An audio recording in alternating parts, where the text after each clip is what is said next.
My Immortal, Chapter 39. I am a trolling genius, lols. Disclaimer. I do not own the HP series, and I am not the real XXX bloody risk 666XXX. Author's note. I am an extremely immature, pathetic idiot girl, I know. Out of boredom, I cracked the scales partly for fun. And it took less than 8 minutes to do it too. And will probably get into a shitload of trouble which I probably deserve since I'm being a troll right now. Meh. And I present to you my crappy part in this story.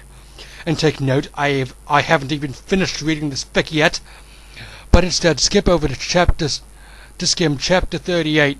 Flame, laugh, do whatever you want. Preps. I, the American retail-wearing British vampire Sue, coughed up blood. Satan kneeled down beside me. No! Don't die! I gave him a rueful smile. I'm sorry, it's something I had to do, to fulfill my duty as the noble Gothic Mary Sue. Satan sobbed. I love you, Ebony. I love you too.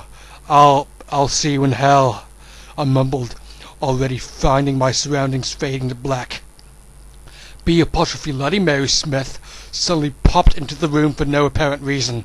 She frowned when she realized the room was oddly quiet, but at the sight of Ebony's lifeless body, she screamed. Her face became pale with horror. She screamed for the healers, Dumbledore, McGoogle, and every single Gothic person she could think of.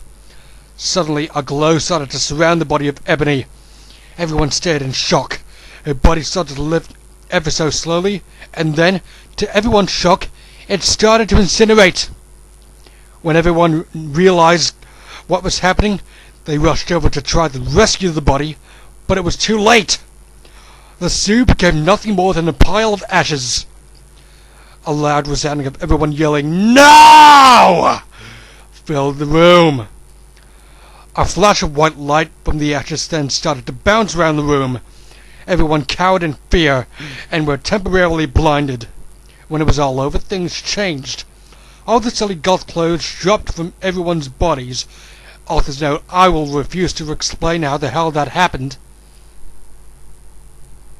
And, in their place, clothes the characters would normally wear in canon appeared in their bodies.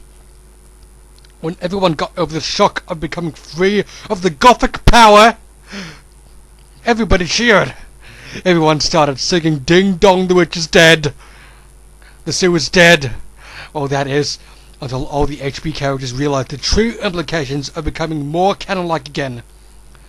All the characters who were supposed to be dead fell to the floor, their bodies cold and lifeless. Harry and Voldemort started dueling. On the left side of the two, the battle of the light side and the dark side were reaching a climax. And, because the replacement author also likes to screw around with canon, Draco and Hermione fled the scene and got married.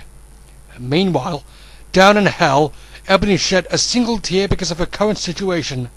A situation that would haunt her for all eternity, or at least until the end of fanfiction time. She lost it all, but she knew she had to remain strong. Nothing would ever break her down. She looked down over her pale body and frowned. Where are my emo clothes? She asked herself in confusion. And then it occurred to her. For her shirt, she was wearing a bright pink polo with a little seagull on the right or left, I can't remember, side. Below that, she was wearing a denim miniskirt with a destroyed look on it. Paired underneath that skirt were leggings with a little moose at the bottom. Then Ebony realized on her shoulder she was carrying a pretty bag with an eagle on it that said "Live Your Life" written all over the bag.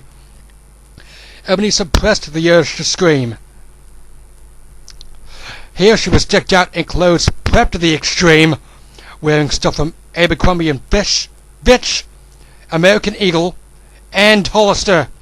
Panicked, Ebony hastily tried to take off the Hollister polo, but underneath it there was another Hollister polo underneath. Ebony frowned and looked under her shirt. All she saw was a bra underneath. Dare I point out it's from the Airy line available at American Eagle. Ebony tried to remove the shirt again, but to her frustration, there was yet another yet again another polo to replace it. "This is unlogical and does not make any sense!" Ebony bellowed out of the air. She failed to see the irony in her statement. How hypocritical her words were, seeing as she was practically calling the kettle black here. Ebony slit her wrists and mumbled to herself, "Oh my God, end crap thick!" Sincerely, and Anon Arthur Hickles silently not reveal her identity because she's a coward, aka just a troll with rocks for brains.